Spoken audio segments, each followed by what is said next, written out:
Luiz, você é natural de onde? São José dos Campos. Uma infância toda, adolescência foi aqui em São José. São José dos Campos, cresci em São José dos Campos, ali na rua Humaitá.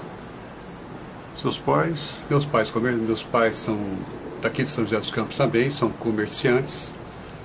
Tinha um bar chamado Bar Sorveteria Santa Terezinha, foi o melhor sorvete de coco da cidade. Quando encontro o pessoal de 50 anos, eles eram todos fãs do sorvete do meu pai. Lá no Maitá mesmo? Ali no Humaitá. E ajudava o pai? Como é que era? A gente ajudava o pai, a gente cresceu tudo junto, né? Naquela época a gente tinha que fazer um pouco de tudo, né? Todos nós participavam da vida da família como um todo, né? Porque era 14, 15, 16 horas o bar aberto, né? Não é fácil, não. Quantos irmãos?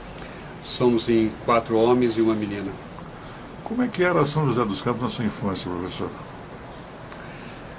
São José dos Campos, na minha infância, foi uma cidade calma, tranquila, onde a gente conhecia todo mundo, tinha as famílias, né, pais, tinha as famílias Friges, e entre outras, né, e a gente cresceu dentro do seguinte contexto, né, quer dizer, quando jovem, adolescente, a gente ia na associação, nos bailinhos da associação, né, ou no Cine Palácio para o cinema, né? E nos bares da época, que é azulzinho, amarelinho e tudo mais e tal, que sem dúvida nenhuma marcou a época naquela época dos anos 70, 80, que foi muito interessante, né? Mas na sua infância, você tinha algum sonho futuro? Sim, não realizado. Sonho de ser piloto, devidamente demovido da ideia pela minha mãe, que era totalmente contra, e eu acabei cedendo. Mas realmente foi um sonho que ficou para trás. E onde você estudou? Eu estudei no João Cursino, né, que na época era onde era a Câmara Municipal, né, com gente maravilhosa, professores fantásticos. O professor Lebrão era o nosso diretor do João Cursino, depois a doutora, outras professoras maravilhosas que marcaram a minha fase de primário, de ginásio. O professor Rothschild, que é uma pessoa fantástica, que no meu ginásio foi muito marcante, porque ele nos ensinou a fazer parte da escola, né? E aí muito do que eu sou hoje tem a ver com o professor Rothschild. Do Paiotti, o grande historiador, que mostrou a importância de a gente ser um agente de mudança no mundo, né? Então Edo é um grande incentivador meu como pessoa, como homem, como profissional. Como é que foi a transição da infância para a adolescência?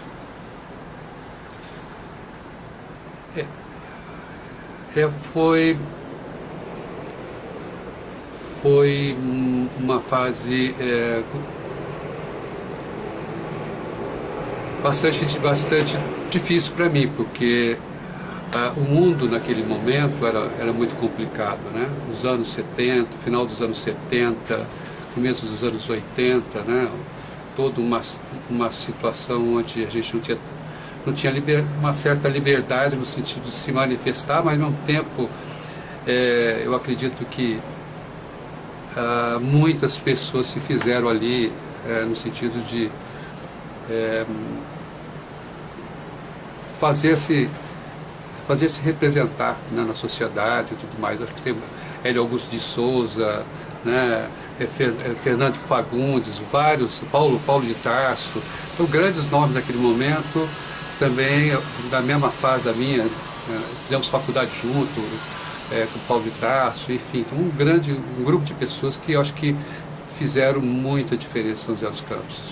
Agora, na adolescência, já que esse sonho de piloto já tinha sido arquivado, pintou algum outro sonho futuro? Eu acho que naturalmente eu fui moldado pela minha carreira profissional. Eu morava muito perto do Sesc, e o Sesc, na época, era pilotado por Antônio Gervásio de Paiva Diniz, e aí disputava uma série de atividades esportivas lá dentro do Sesc e tudo mais e tal, e gostei e me identifiquei muito com a filosofia do Sesc, que no futuro passou ser o começo da minha carreira profissional. Comecei na mão do professor Antônio Gervásio de Paiva Diniz, fazendo estágio de comunicação social. Naquela época o SESC tinha acabado de mudar para Adhemar de Barros, e eu fui o primeiro estagiário de comunicação social do SESC. E aí começou a minha carreira profissional. Seu primeiro emprego foi ali? Um agente de desenvolvimento de atividades, né, profissionais e sociais. Bom, você citou aí alguns amigos da sua época de adolescência e tal. Como é que eram as baladas naquela época da sua adolescência? Foram maravilhosas, né? Os anos 80 acho que foi uma das fases 70 e 80, as músicas mais interessantes, né? Dancing Days, aquela época do Dancing Days. A gente ia para a associação o tempo todo, né? Grandes bandas, Brasília Modern Six, né? Que eu me lembro agora, assim, chamando pela memória, que realmente era fantástico. Ou tinha outras bandas muito legal. Então, quer dizer, os jovens, ele tinha um itinerário, né? Ele saía do cinema às 8 horas e ia para a balada 10 e pouco na associação, e aí a gente tinha uma vida muito movimentada, né? Naquela época, em termos musicais, em termos de atividade, de estar junto com as pessoas, né? Eu sinto muito falta daquela época de São José, né? Que a gente era mais acolhedora. Falta calor humano hoje na São José atual. Todo mundo é de fora, né? Naquela época a gente era muito mais daqui. Naquela época o estudo, você fez a opção de fazer o quê? Estudar o quê? A minha formação profissional, eu fui para Relações Públicas, né? Foi a primeira profissão, porque eu queria lidar com gente o tempo todinho, e foi o primeiro passo, o primeiro caminho meu, fui fazer em Mogi das Cruzes, a Faculdade de Comunicação Social, e lá inclusive fui colega do Paulo de Tarso. Fizemos junto, foi muito bom. E essa passagem pelo SESC, praticamente inaugurou o SESC aqui em São José, não foi isso? Sim. Tá. E quanto tempo desenvolveu essa atividade lá no SESC? 3 anos, a fase da faculdade todinha minha de comunicação social, porque eu entrei no primeiro ano como estagiário, no meu ano de faculdade eu entrei para fazer o estágio. Fiquei a faculdade inteira fazendo estágio no SESC. Então, muitas atividades culturais eu participei, foi a maior escola que para a minha vida toda, né, o SESC. Porque a gente tinha atividade social, tinha atividade de lazer, shows, eventos. Naquela época, como o SESC era muito longe, né, da cidade, né, hoje está dentro da cidade, naquela época era longe, então nós criamos eventos para chamar a população para lá. Então, na época, eu até me lembro de um projeto chamado SESC Show, que nós trouxemos os maiores nomes de música da MPB para cá, Fábio de Belém, Guilherme Arantes, Gilberto Gil. Foi um grande anos de música, acho que foi a fase mais áurea de shows aqui em São José, de grande proporção. A gente teve muita gente, Gonzaguinha, Cartola, nossa, muita gente boa. Você falou que o SESC foi muito importante na sua vida, né? Mas você tem consciência de que foi importante na vida de muitas pessoas também, sim, principalmente dos empreendedores, né? Sim, como foi isso? O SESC daquela época, tinha uma outra proposta, né? Ele era uma sociedade, né? Então quando nós chegávamos numa cidade, não só em São José dos Campos, mas atendia as outras cidades pequenas, né? Então nossos técnicos, né, tinha por área de especialização, né? Então tinha técnicos que iam levar atividades de desenvolvimento profissional, né? Que aí na área de cabelo, moda, que você também até com parceria um pouco com o Senac, mas o SESC atuava muito a parte social, né? Levando a atividade para a área de saúde, na área para a terceira idade, atividades sociais de esportiva para as crianças, festivais de rua, de lazer e tudo mais e tal. Era um trabalho que eu acho que foi muito forte, para a minha vida e para a vida de muita gente, com certeza, naquela época.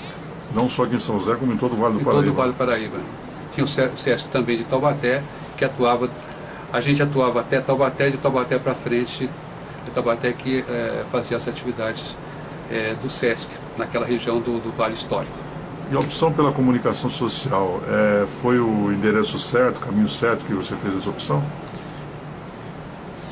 Eu acredito que sim, porque me deu a condição de fazer a coisa que eu mais acho que é importante na minha vida, que é ser um agente de mudança aonde eu chegue, né? Onde eu cheguei, na realidade, né? Então, em algum momento eu trabalhava na atividade de esporte, em outro momento na atividade social, em outro momento eu trabalhava com desenvolvimento na área de eventos voltados para a educação. Nós fizemos uma atividade muito forte nessa área também, de ensino também. Então, o SESC é muito eclético. O profissional naquela época do SESC, ele chegava numa cidade com um carro, ele mobilizava a cidade inteira, cursos para a cidade inteira. Então eram profissionais realmente que agregavam valor e mudavam a vida de pessoas, isso com certeza. Bom, tirando o SESC, o professor Luiz, ele continuou se especializando mais no atendimento de pessoas, nessa Sim. comunicação social, não foi? Sim. E a partir dali desenvolveu esse trabalho em outras entidades e chegou a ser o que é hoje um grande palestrante, né? Conte essa trajetória toda, professor. Saindo do SESC, eu fui para o SENAC, Serviço Nacional de Aprendizagem Comercial. Então, é uma escola, né, voltada para o desenvolvimento profissional do comerciário, que na realidade acabava atendendo toda a comunidade. Naquela época nós tínhamos cursos variados, de telex, que hoje nem mais existe, datilografia famosos, né? Cursos de departamento pessoal, cursos de escritório em todas as áreas. Então era um curso realmente que mudava a vida do educando, sem sombra de dúvida. O candidato ao primeiro emprego, sem dúvida nenhuma, começava pelo SENAC naquela época, e era a escola, assim, na área de hotelaria, então nem se fala, né? Quer dizer, garçom, de todas as áreas, maîtres, enfim, administradores de hotéis, né? Com unidades especiais, né? No caso de Água São Pedro, que a gente tinha cursos lá voltado como um hotel de Água São Pedro, que era a maior escola da América Latina. Então, realmente, o SENAC, sem dúvida nenhuma, foi a segunda casa onde tive, assim, o professor Antônio,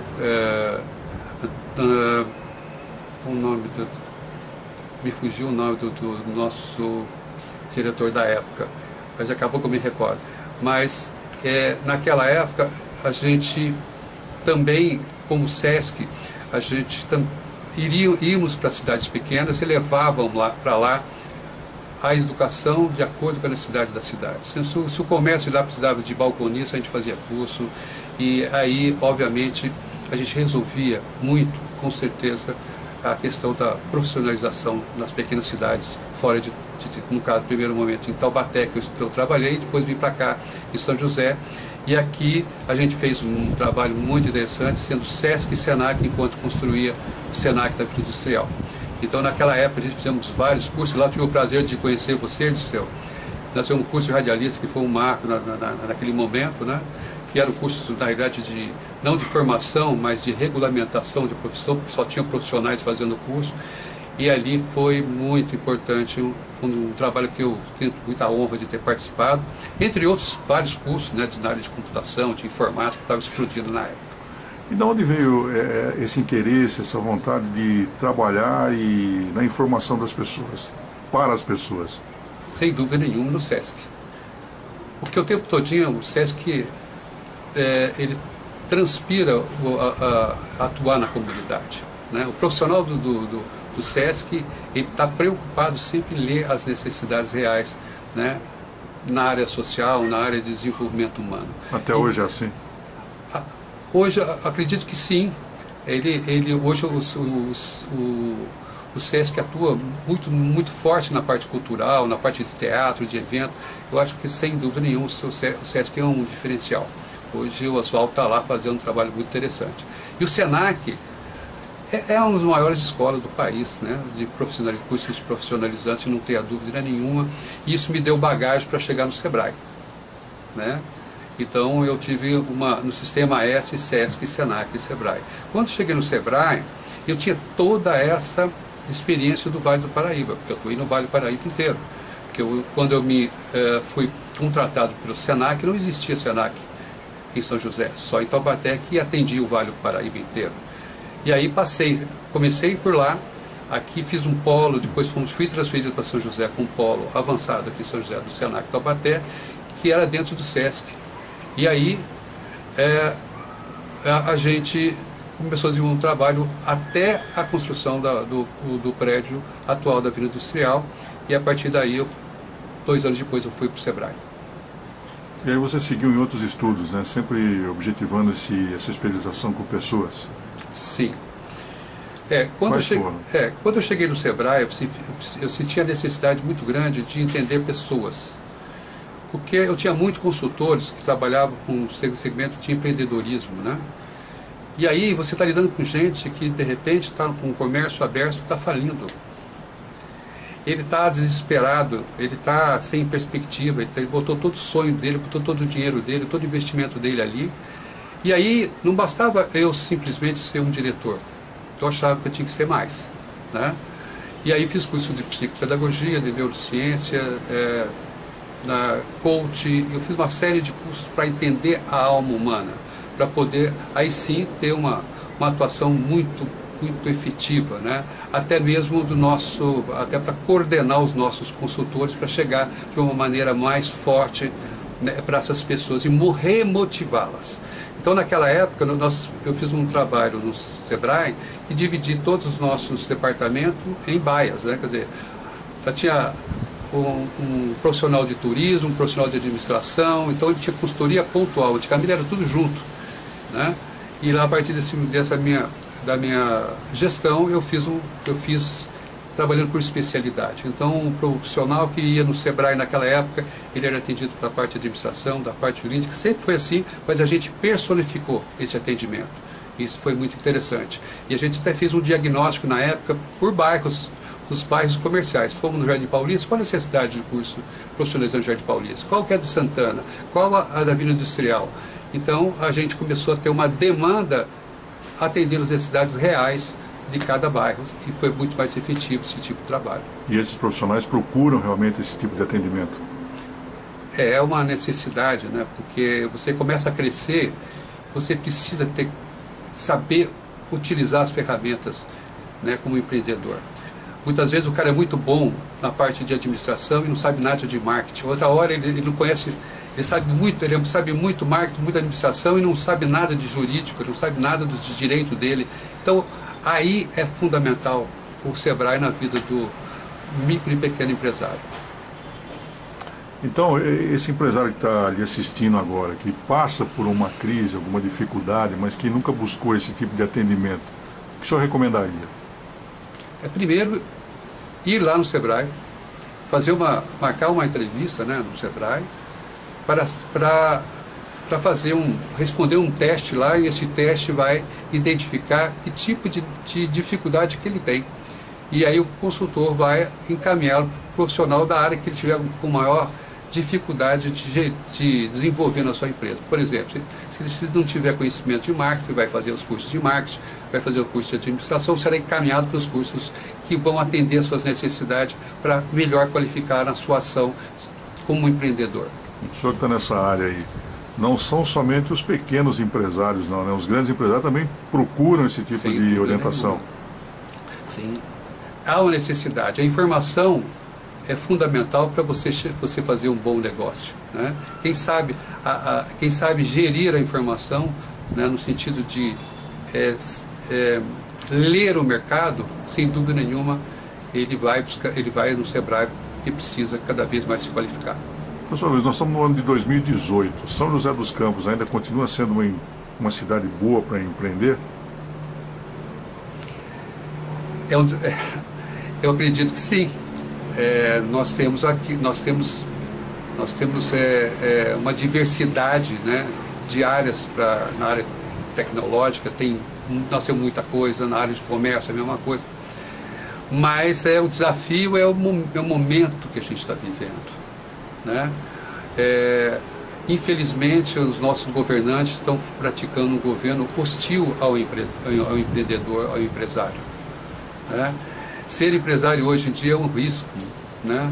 Eu até diria, se eu fosse hoje, não sou mais do Sebrae, mas se eu fosse do Sebrae, eu diria para os meus empresários que lá nos procurassem, eu diria para eles: meu amigo, faça curso de atualização, faça todos os tipos de atualização profissional que você precise, mas continue informal.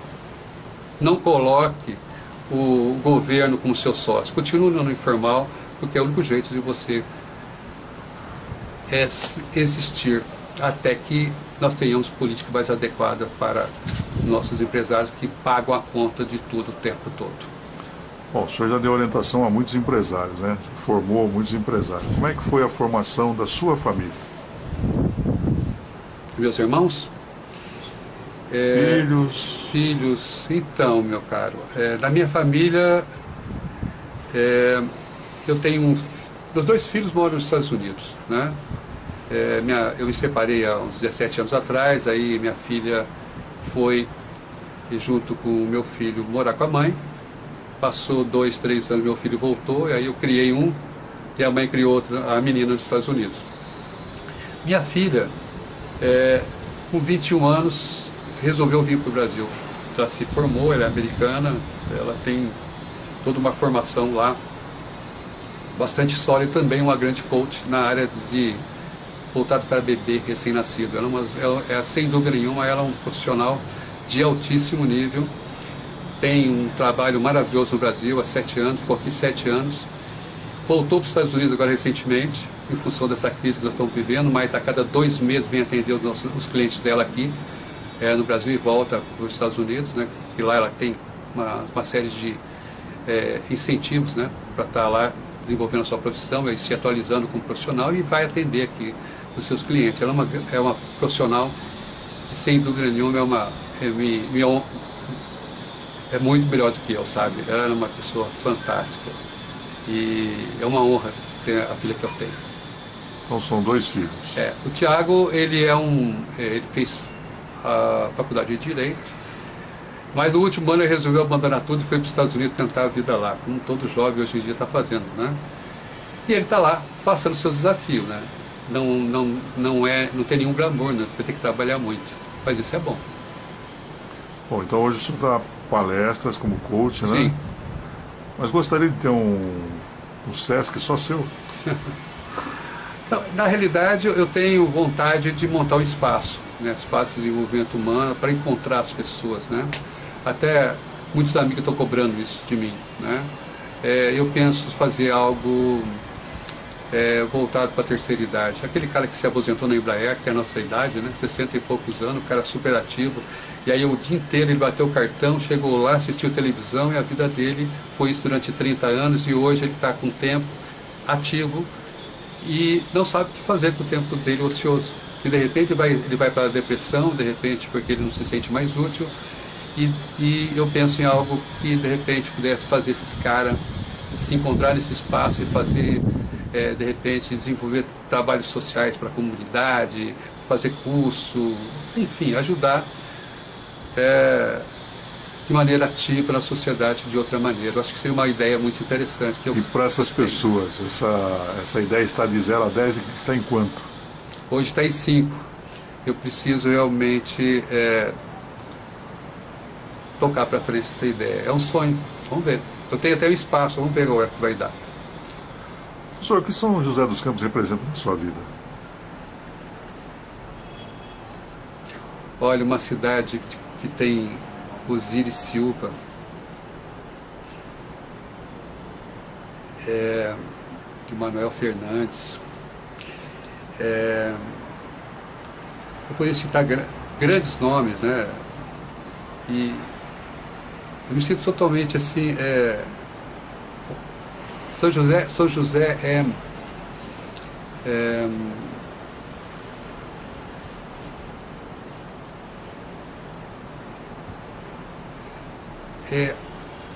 é uma energia que faz as pessoas quererem crescer. Acho que todo mundo que veio para cá, eles saíram do nada e acreditaram que aqui tinha muitas condições através da indústria e tudo mais que tinha aqui naquela época, mas as pessoas vieram fazer a sua história aqui em São José. Então, a cada encontro que eu tenho aqui, as pessoas se emocionam, né, quando falo de quando chegou aqui, todo mundo se fez em São José dos Campos. Então, eu acho que São José sempre foi uma espécie de escola, né, de empreendedorismo, de acreditar que esse país realmente vai ser um país muito maior do que é hoje, né? E eu acho que São José é um exemplo do Brasil, eu acredito. Não é um homem religioso? Sim, muito. Eu acredito que sem Deus não há possibilidade nenhuma de você avançar. Porque nós temos dois lados, nosso lado do ser e nosso lado que nós fomos educados para ter. O ser é aonde tem toda a inspiração nossa, é o nosso lado divino, é o nosso lado onde a gente tem os insights, onde você pode estender a mão para o outro, onde você pode humanizar qualquer situação, onde você, num gesto de escutar, num gesto de estender a mão, você salva a vida, você muda a história. E esse lado divino aqui nós estamos precisando reaprender, né? E o outro lado do ter, nós fomos treinados para ele, né? Nós temos que ter metas, resultados, ser proativos, reativos, né? Nós temos que produzir resultado o tempo todinho, e aí nós ficamos 30, 40 anos da nossa vida mergulhado, trabalhando de manhã, à tarde, à noite, não sendo nada. E aí quando a gente se dá conta, nós não vimos filhos crescer, não fizemos carinho no filho, não participamos da família, né? Então eu acredito que a gente se encontrar com o nosso lado divino é fundamental para a gente ter o equilíbrio, onde eu posso ser um bom profissional, um bom pai, um bom amigo, um bom cidadão, um bom ser humano. Professor Luiz, o senhor tem algum time do coração? Santos Futebol Clube. Sou da era do Pelé, sem dúvida nenhuma. Nossa, quem viu o Santos dos anos 60, que eu chamo para a memória, 60, 70, viu o melhor futebol do mundo, né? O Pelé, Coutinho, Mengalvio, né? Pepe, Zito, né? Gilmar, dá para falar do time inteiro, né? Que era um time que eu acho que o mundo inteiro sabia a escalação. Quando eu fui para a Europa, há uns 15, 20 anos atrás, eu chegava nos hotéis pequenos da Itália, e aí começava a bater papo com aquelas pessoas que naquela época tinha 60 anos, né, que nos recebia nas suas pousadas, aí falava do Santos, e aí todos eles tinham jogado, era o torcedor do Milan, e eu arrumei amigos da Itália inteira por conta do Santos. Foi muito, muito legal. Bom, como mestre de comunicação social é indiscutível. Agora, e o professor Luiz na cozinha, como é que é? Cara, eu me viro, sabe? Se eu precisar cozinhar, eu cozinho. Arroz, feijão, bife, sem dúvida nenhuma. Mas sou muito bom em lanches, né? Tive lanchonete, então sei fazer todos os tipos de lanche. Sou bom nisso.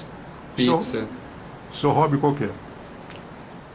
Meu hobby hoje é caminhar, porque me faz estar com a natureza. Eu gosto de estar com a natureza. Amo a montanha e amo o mar. O mar para ser confidente, não para entrar no mar, porque eu morro com medo do mar. O mar é um grande confidente para mim. E a montanha, a natureza, eu acho muito legal, porque aí você pode ler um bom livro, aí você pode meditar, pensar na vida, se recompor, né? Eu acho que esse é o meu melhor hobby hoje. Música, cinema ou teatro? Música. Gosto muito de música clássica, gosto muito. Pavarotti, né? As músicas clássicas todas tocam a alma, né? A música clássica é como se fosse o nosso divino ser acessado, né? É muito, muito maravilhoso a música clássica. O senhor falou de viagens, né? Tem alguma viagem marcante? Sim, Itália. A Itália, eu coloquei o pé no aeroporto de Fiumicino, que é uns 40, 50 quilômetros de Roma, e no primeiro contato a impressão que eu tinha voltado para casa. Desde o primeiro momento que eu falei com a primeira pessoa e viajei de Roma para cima, né? Roma, Assisi, Siena, Firenze, até chegar em Veneza, né? Milão, e todos os lugares, tinha cidades que eu parecia que eu conhecia a cidade, uma coisa indescritível, eu não sei como, assim, foi muita emoção o tempo todo, parece que eu voltei para casa, não sei nem sei dimensionar isso, mas era muito legal, foi muito marcante.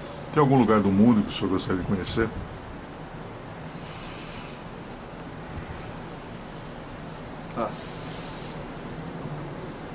Grécia e Egito, com certeza. Professor Luiz, o senhor tem algum ídolo? Cara, isso é fácil. Ayrton Senna.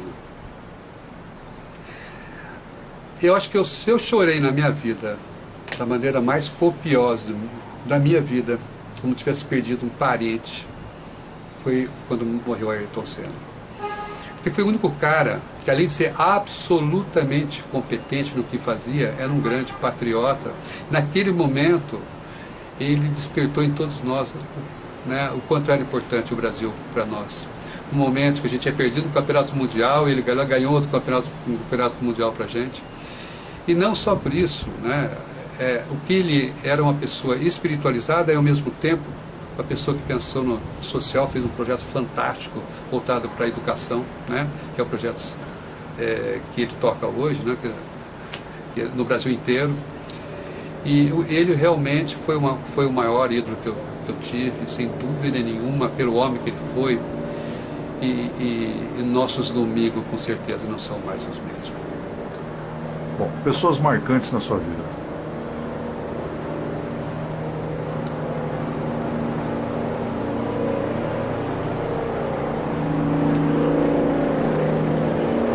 Meu pai é uma pessoa marcante na minha vida. Um homem se partiu agora há um ano. Um comerciante. Trabalhou a vida inteira. Com 9 anos o pai dele teve um AVC. E com 9 anos ele começou a ajudar a mãe dele no comércio. Criou os irmãos dele e criou a gente. Então ele teve uma vida todinha voltada para a família.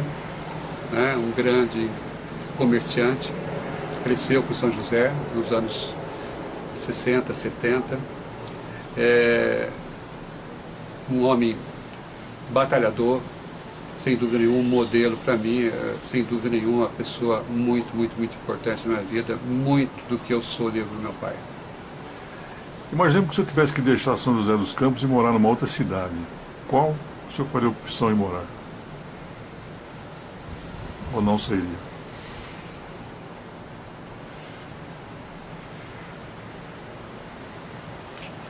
Eu não sei se eu sairia daqui, assim, não visualizei nada nesse sentido até hoje. Bom, as duas últimas perguntas. O senhor tem a possibilidade de trocar uma semana do seu futuro por meia hora do teu passado.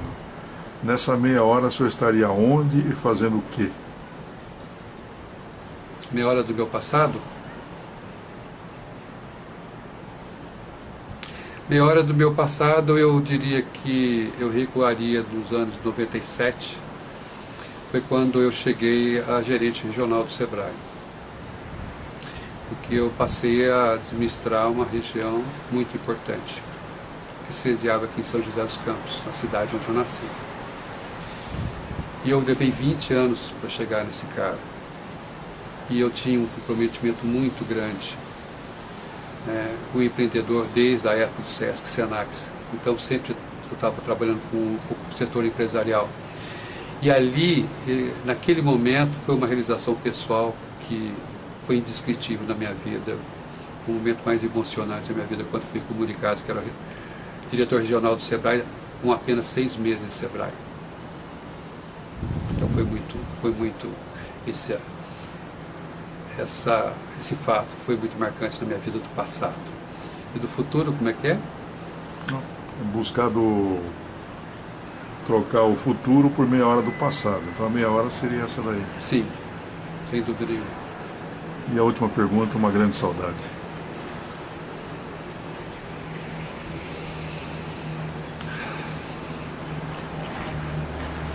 Cara, tenho muitas saudades. Pessoas maravilhosas vou falar de pessoas, né? Porque conversas que eu tive com lembrei o nome do diretor do Senac, Antônio Carlos Ribas Branco, foi meu diretor do Senac. Um homem brilhante que, quando eu fui para o Senac, ele me disse: cara, o Vale precisa de você, faça o seu melhor. E isso foi muito importante na minha vida. O Antônio Vervaz de Paz de Diniz, uma pessoa que marcou muito a minha vida profissional, com muitos conselhos. Tem meu pai, né, que foi uma pessoa muito, muito significativa na minha vida, pelos exemplos que me deu, um homem que sempre trabalhou muito para viabilizar todos os seus sonhos. Enfim, acho que são as pessoas, eu teria assim muitas pessoas, com o Hélio Augusto de Souza, com conversas fantásticas. Meu Deus do céu, um homem que revolucionou a educação infantil nessa cidade, né? Recolocando as criançadas para trabalhar na Fundas, né? Enfim, o Hélio também é de uma saudade muito grande para minha história. Fernando Fagundes, que também é falecido, um grande homem, uma pessoa leve, doce, amiga, presente, cúmplice, sabe? Uma pessoa assim que amava o que fazia, como o Hélio também. Essas pessoas foram muito importantes para São José, e eu tive a honra, né? O Hélio também começou no SESC, a carreira profissional dele, antes de mim. Então, quer dizer, eu vim de uma escola muito, muito, muito, muito forte, né? Tiveram essas pessoas que foram muito importantes para São José, não tenha dúvida nenhuma. E essas pessoas foram muito importantes, sem dúvida. Grandes saudades. Muita saudade, sem dúvida nenhuma.